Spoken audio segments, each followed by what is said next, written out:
शाश्वत टाइम्स नई सोच।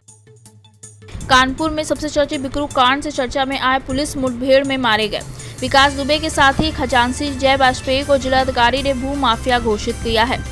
जय वाजपेयी ने रेलवे की जमीन पर कब्जा करके लोगों को बेच दी और इस बेशकीमती जमीन पर काफी लोग रह रहे हैं। अब जल्दी ही जमीन पर बुलडोजर चलने वाला है। शिकायतकर्ता के सौरभ भदौरिया ने जिलाधिकारी और रेलवे के अधिकारियों को शिकायत की थी।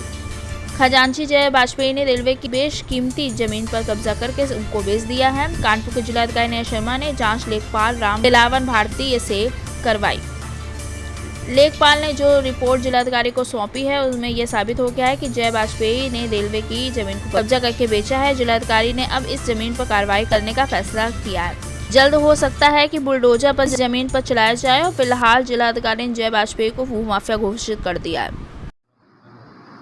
देखिए, एंटी भू माफिया टास्क फोर्स जो गठित है जनपद स्तर पर, उस टास्क फोर्स का जो मूल उद्देश्य है वो ये है कि ऐसे बड़े भू माफियाओं को आइडेंटिफाई करना और जो शासनादेश की मूल मंशा है उसके क्रम में उनका आइडेंटिफिकेशन और उनके द्वारा जिस तरीके से अवैध कब्जे किए गए हैं उन कब्ज़ों को हटाया जाना, उस पर बुलडोज़र की कार्रवाई करना।